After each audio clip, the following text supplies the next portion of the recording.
Quando chegou abril de 1945, estava claro que a Alemanha nazista seria derrotada. Pelo leste, o Exército Vermelho Soviético continuava avançando. Pelo oeste, os soldados dos Estados Unidos, da Grã-Bretanha e de outros países aliados também avançavam rapidamente. A Alemanha estava encurralada dos dois lados, mas mesmo sem quase nenhuma esperança de vitória, Adolf Hitler ainda se recusava a se render. Ele se escondeu em seu bunker sob Berlim e ordenou que a capital fosse defendida até o último soldado. Foi aqui que começou a última grande batalha da Segunda Guerra Mundial na Europa, a Batalha de Berlim. Alguns anos antes disso, a situação era o oposto. Em 1941, o exército alemão atacou a União Soviética. Milhões de soldados alemães avançaram para o leste e chegaram perto de Moscou. Eles conquistaram muitas cidades e uma vasta parte do território soviético, mas não conseguiram derrotar completamente a União Soviética. Após alguns anos de batalhas muito intensas, o Exército Vermelho foi empurrando gradualmente os alemães de volta. De Moscou, Stalingrado, Ucrânia, Bielorrússia e Polônia, o exército alemão foi forçado a recuar até que a guerra chegasse dentro da própria Alemanha. Em janeiro de 1945, as forças soviéticas chegaram ao rio Oder. Esse rio era importante porque era o último grande obstáculo antes de Berlim, a capital da Alemanha nazista. Em algumas partes da linha de frente, os soldados soviéticos estavam a apenas cerca de 60 quilômetros da capital. A essa distância, estavam muito próximos. Ainda assim, o Exército Vermelho não avançou de imediato, apesar da proximidade de Berlim. Muitos soldados soviéticos estavam exaustos. Isso porque eles passaram meses praticamente sem parar de marchar e lutar. Era preciso levar à linha de frente comida, munição, combustível, remédios, projéteis de artilharia e peças de veículos. Por isso, não era possível atacar com milhões de soldados sem suprimentos. Os comandantes soviéticos também precisavam garantir a segurança dos flancos antes. Se avançassem direto para Berlim, com forças alemãs ainda fortes ao norte e sul, seu exército poderia ser atacado pela retaguarda e ter as linhas de suprimento cortadas. Por causa disso, o grande avanço parou temporariamente enquanto preparavam a próxima operação. No plano inicial, era possível que o ataque final a Berlim começasse em breve, mas o líder soviético, Joseph Stalin, estava preocupado. Enquanto o Exército Vermelho estava posicionado no rio Oder, os aliados ocidentais avançavam rapidamente do outro lado da Alemanha. Eles já cruzavam o rio Reno e várias defesas alemãs no oeste caíam. Stalin temia que os aliados ocidentais chegassem antes. Si Stalin na baka maunang O exército americano e o britânico poderiam chegar a Berlim primeiro. A cidade não era apenas um simples alvo militar. Berlim era a capital do governo nazista. Lá estavam os edifícios importantes do regime, o centro do poder de Hitler e o lugar onde ele estava escondido. Quem chegasse primeiro a Berlim também teria uma grande vitória simbólica. Isso revelaria ao mundo quem realmente derrubou as defesas alemãs. Isso mostraria ao mundo inteiro quem realmente derrubou o centro nazista.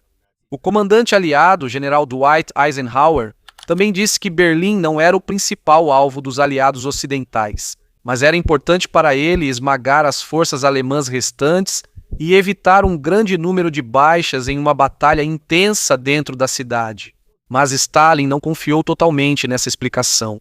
Por isso, ele ordenou que o grande ataque começasse imediatamente.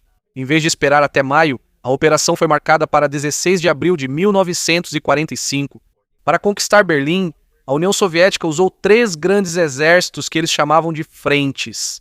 Uma frente era composta por vários exércitos, incluindo infantaria, tanques, artilharia, engenheiros, aeronaves e outras unidades de apoio. A maior força era a primeira frente bielorrussa, comandada pelo marechal Georgy Zhukov. Zhukov foi um dos comandantes soviéticos mais conhecidos durante a guerra. Ele teve um papel importante na defesa de Moscou e em outras grandes operações contra os alemães em Berlim. Sua força enfrentaria a parte mais difícil do ataque. A partir do rio Oder, eles precisavam romper as defesas alemãs nas colinas de Seelow. Depois, eles seguiriam pela estrada principal em direção a Berlim e iriam direto ao centro da cidade. As colinas de Seelow são uma área elevada a oeste do rio Oder. Como é mais alto do que a área ao redor, os defensores alemães conseguem ver claramente os soldados e tanques soviéticos se aproximando pelo leste. Eles podem atingir os atacantes com artilharia, metralhadoras, morteiros e armas antitanque antes que se aproximem. Ao sul está posicionada a primeira frente ucraniana do Marechal Ivan Konev. O trabalho dele é romper as defesas alemãs no rio Neisse e depois contornar para o sul de Berlim. O objetivo dele é cortar as rotas de saída da cidade e impedir que reforços alemães cheguem à capital. No início, não estava claro se as forças de Konev entrariam diretamente em Berlim, mas todos sabiam que havia uma competição entre ele e Zhukov. Ambos queriam ser reconhecidos como o comandante que entraria primeiro e conquistaria a capital de Hitler. No norte, a segunda frente bielorrussa do Marechal Konstantin Rokossovski estava pronta. Seu ataque começaria um pouco mais tarde. A principal tarefa dele era impedir que as forças alemãs do norte interferissem no avanço de Zhukov. No total, a União Soviética preparou uma força enorme para a ofensiva final. Cerca de 2,5 milhões de soldados participaram da operação, incluindo milhares de tropas polonesas que lutavam junto com o Exército Vermelho. Eles também tinham mais de 6 mil tanques e canhões autopropulsados, mais de 40 mil peças de artilharia e morteiros e milhares de aeronaves militares. Em certos trechos da linha de frente, havia tantos canhões que quase se tocavam. O plano era bombardear intensamente as posições alemãs antes do avanço da infantaria e tanques. O objetivo era destruir os bunkers, trincheiras, linhas de comunicação, posições de artilharia e as estradas usadas pelos defensores. O Exército Vermelho tinha uma força enorme, mas isso não significava que seu trabalho seria fácil. Muitos de seus soldados já eram veteranos de guerra, mas também estavam cansados. Alguns já estavam lutando há vários anos, muitos testemunharam a destruição de suas casas e a morte de suas famílias depois que a Alemanha nazista invadiu a União Soviética. O desejo deles de acabar com a guerra era forte, mas os preparativos para o ataque final também foram rápidos. Havia unidades que precisavam ser transferidas imediatamente, reorganizadas e abastecidas com novos suprimentos. Havia soldados que estavam sem descanso, enquanto alguns dos comandantes ainda não conheciam completamente o terreno que iriam atacar. Do outro lado, os comandantes alemães sabiam que era muito difícil parar o Exército Vermelho. A principal força alemã a leste de Berlim era o grupo de exércitos Vístula, comandado pelo general Gotthard Heinrich. Diferente de outros comandantes nazistas que apenas seguiam as ordens de Hitler, Heinrich era conhecido como Pistola, que era comandado pelo general Gotthard Heinrich, diferente dos outros comandantes nazistas. Por outro lado, ele sabia como usar o terreno, trincheiras, artilharia e esconderijos para dificultar ao máximo a contenção de um inimigo muito maior. Ao sul, também estavam presentes algumas partes do grupo de exércitos centro do marechal de campo Ferdinand Schörner. No papel, eram comandantes principais que tinham soldados muito difíceis de serem enfrentados pela Alemanha em toda a região. Era bem diferente enfrentar a real situação do seu exército. Muitas divisões alemãs só existiam no nome. Eles estavam com falta de soldados, tanques, munição, combustível, comida e veículos. Ainda havia algumas unidades Waffen-SS e Panzer fortes. Essas tinham soldados veteranos e tanques poderosos, mas muitas das outras tropas eram recém-formadas. Faltava treinamento e foram apenas reunidos de várias unidades diferentes. A defesa também incluía o Volkssturm. Era uma milícia formada pelo governo nazista na fase final da guerra. Como a Alemanha já não tinha soldados regulares suficientes, foram convocados homens que antes não faziam parte do serviço militar. Muitos deles eram homens idosos. Havia também alguns adolescentes que eram quase crianças e não tinham treinamento adequado. Alguns receberam apenas um rifle, poucas balas, ou um Panzerfaust, que era usado contra tanques. Após um breve treinamento, eles foram enviados para posições defensivas para enfrentar um enorme exército soviético. Havia 3 principais. A Alemanha tinha 3 linhas de defesa ao redor das colinas de Seelow. Eles construíram trincheiras, bunkers, campos minados, valas antitanque e posições de artilharia escondidas. Eles também inundaram algumas áreas baixas perto do rio Oder para dificultar a passagem dos tanques e da infantaria soviéticos. Mesmo com algumas boas posições defensivas, o comando alemão já estava em desordem. Hitler estava dando ordens de seu bunker mesmo sem compreender totalmente a situação real lá fora. Ele frequentemente proibia a retirada, mesmo quando isso era necessário para salvar os soldados e formar uma defesa melhor. A Alemanha já não tinha combustível para mover rapidamente tanques e reservas. Quando o Exército Vermelho rompesse a linha principal de defesa, Restariam poucas forças para detê-los antes que chegassem a Berlim. Muitos soldados alemães sabiam disso, mas continuaram lutando por diferentes razões. Alguns permaneceram leais a Hitler e ao partido nazista. Outros tinham medo de serem punidos por seus próprios oficiais se fugissem ou se rendessem. Muitos também temiam a chegada do Exército Vermelho. Durante quase 4 anos, as forças nazistas causaram uma destruição imensa na União Soviética. Milhões de civis e soldados soviéticos morreram. Muitas cidades e vilarejos foram incendiados ou destruídos. Também houve execuções em massa, trabalho forçado, fome e outros crimes nos territórios ocupados. Os soldados alemães já sabiam que muitos soldados soviéticos estavam cheios de ódio. Eles temiam que a Alemanha experimentasse a vingança pelos crimes cometidos pelas forças nazistas no leste. Mesmo com a derrota quase certa, muitos achavam que precisavam impedir o Exército Vermelho, mesmo que por alguns dias. Na frente deles estavam milhões de soldados soviéticos prontos para acabar com a guerra. Atrás deles estava Berlim, o último centro de poder de Hitler. Entre os dois exércitos estavam as colinas de Seelow, última grande defesa a ser vencida antes de abrir caminho para a capital. E foi na madrugada de 16 de abril de 1945 que começou o grande ataque soviético no leste da Alemanha. Milhares de peças de artilharia e lançadores de foguetes dispararam simultaneamente ao longo dos rios Oder e Neisse.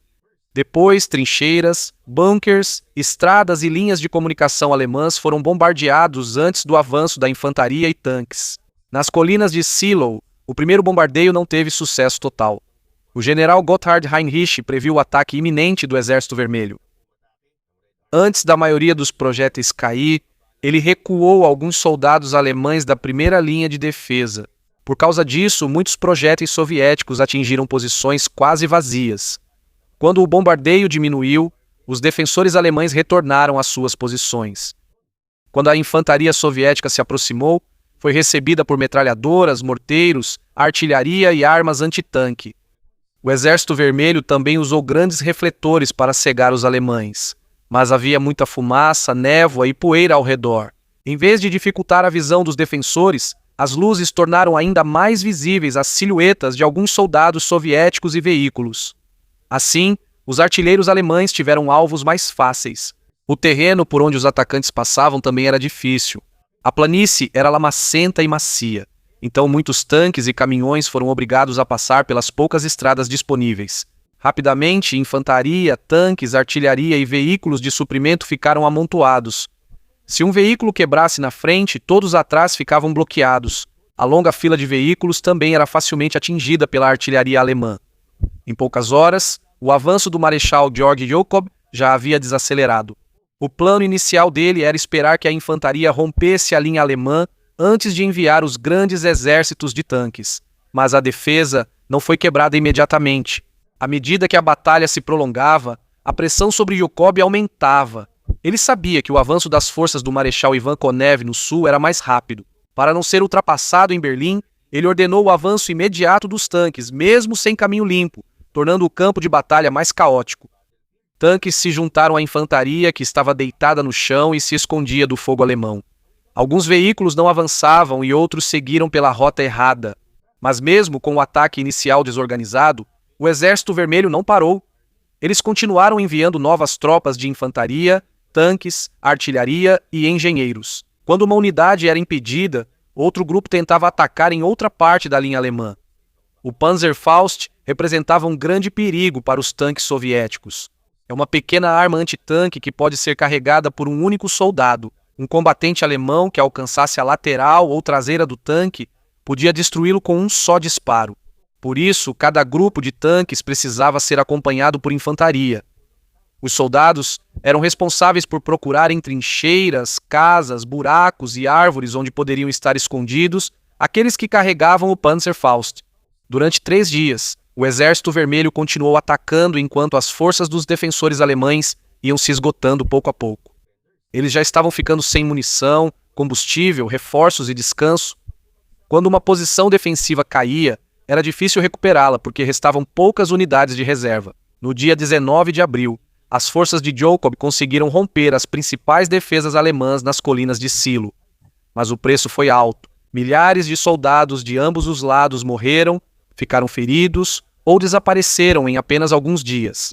Até hoje, os registros divergem quanto ao número exato, mas está claro que as baixas na batalha foram enormes. Enquanto Jacob enfrentava dificuldades em Silo, o exército de Konev avançou rapidamente pelo sul, mas algumas posições alemãs à sua frente estavam fracas, e seu ataque de artilharia foi mais bem coordenado antes que os soldados atravessassem o rio Neisse. Engenheiros soviéticos logo ergueram pontes para a passagem da infantaria, tanques e veículos de suprimentos.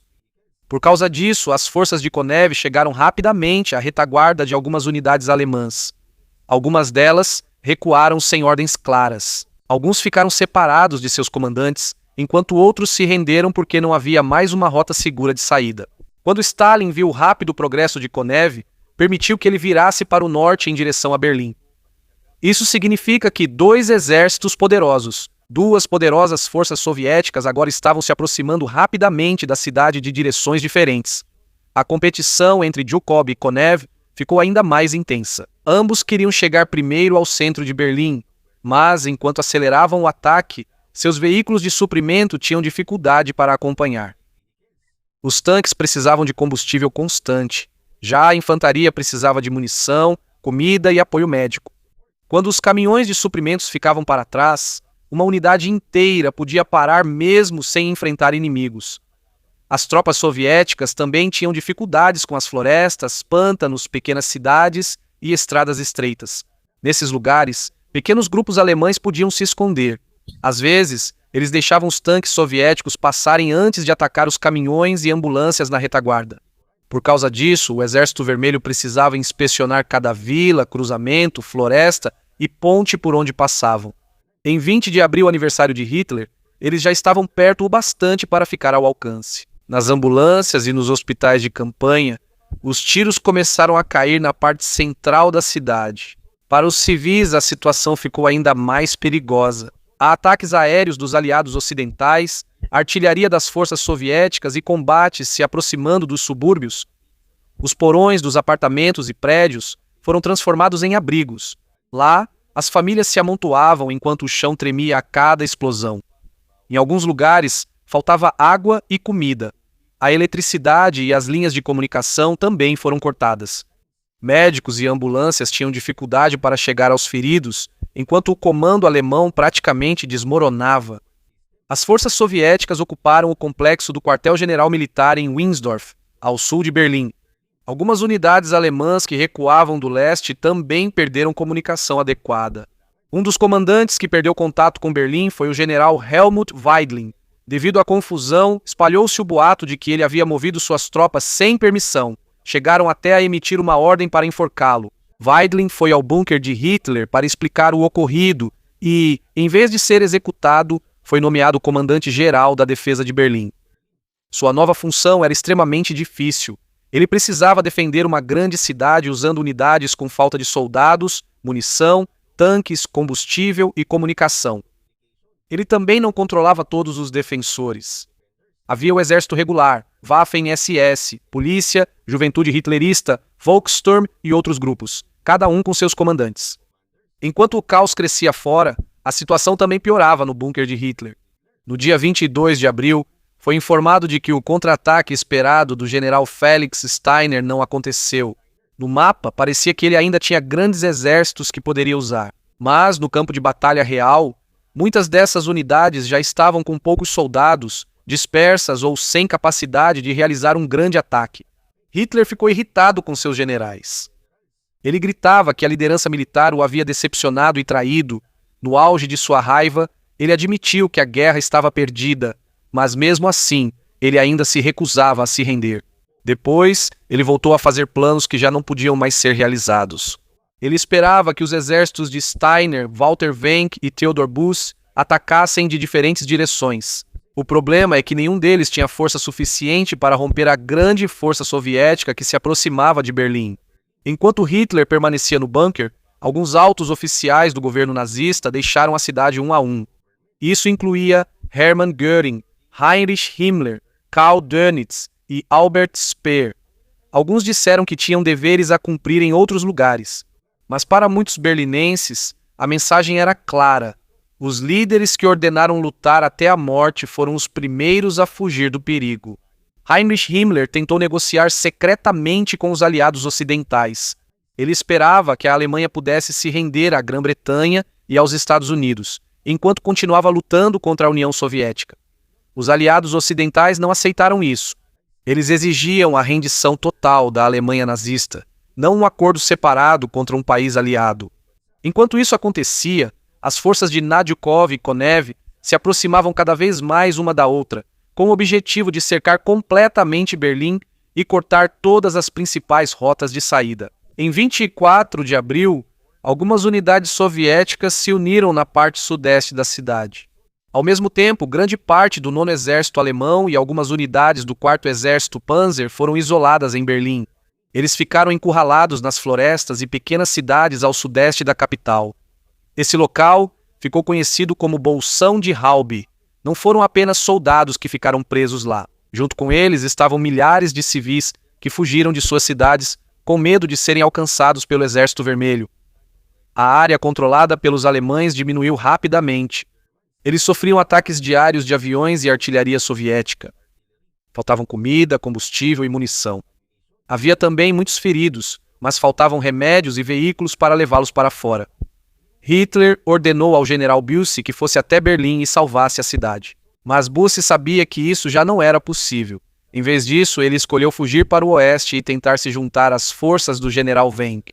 O objetivo era chegar a uma área controlada pelos americanos. Para muitos soldados e civis alemães, era melhor se render aos americanos do que serem capturados pelos soviéticos. Eles tentaram romper as linhas soviéticas usando os veículos blindados restantes na frente. Atrás vinham a infantaria, os feridos, refugiados, idosos, mulheres e crianças. As estradas na floresta estavam extremamente congestionadas. Quando um veículo era destruído na frente, toda a coluna parava. Quando a artilharia soviética disparava, as pessoas se dispersavam e se escondiam entre as árvores. Muitos feridos ficaram para trás porque não havia mais espaço nos veículos. Houve unidades que mudaram de direção várias vezes porque o caminho estava bloqueado. No dia 28 de abril, um grande grupo conseguiu passar por uma parte fraca do cerco soviético, mas ainda precisavam atravessar uma área ampla controlada pelo Exército Vermelho. Antes de chegarem às forças de Wenck, apenas alguns conseguiram escapar com sucesso.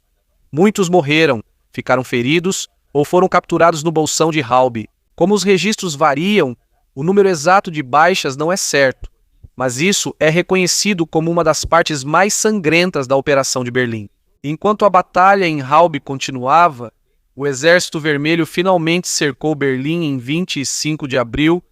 Todas as grandes rotas para a fuga dos defensores ou chegada de reforços estavam fechadas.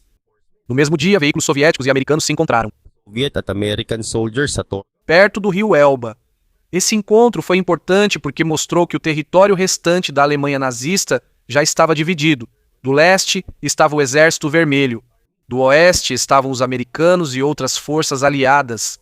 Mas mesmo estando claro que o fim estava próximo, os crimes não pararam. Do lado da Alemanha, alguns membros da SS e da Polícia Militar continuaram a capturar e matar seus próprios soldados suspeitos de deserção, rendição ou de terem tentado fugir. sumuko o tumangging lumak. Havia corpos deixados à beira da estrada com placas dizendo que o morto era um desertor ou covarde. O objetivo disso era assustar os outros soldados e forçá-los a permanecer em seus postos. Oficiais nazistas também mataram prisioneiros políticos e outros detentos antes da chegada das forças aliadas. Nos campos de concentração de Sachsenhausen e Ravensbrück, a SS forçou dezenas de milhares de prisioneiros a marchar para longe do avanço do Exército Vermelho. Muitos deles estavam magros, doentes e quase sem forças. Eles foram obrigados a caminhar longas distâncias com pouca comida, água, roupas e descanso. Aqueles que não conseguiam acompanhar eram baleados ou deixados para trás na estrada. Muitos também morreram de fome, doenças, frio e exaustão extrema. Essas caminhadas forçadas foram chamadas de Marchas da Morte. Isso foi feito pela SS para impedir que os prisioneiros fossem libertados e para esconder algumas das evidências de seus crimes. Quando as tropas soviéticas chegaram a Sachsenhausen em abril, encontraram alguns milhares de prisioneiros que estavam fracos demais para serem levados na marcha. Muitos deles mal conseguiam ficar de pé e precisavam urgentemente de comida, remédios e cuidados médicos. Mas o Exército Vermelho também não era inocente em relação aos abusos que ocorreram enquanto avançava pela Alemanha. Havia soldados soviéticos que roubavam casas, lojas, armazéns e fazendas. Eles pegavam comida, roupas, bicicletas, equipamentos, joias e relógios. Havia oficiais que tentaram impedir os saques e outras violações. Alguns soldados também foram punidos.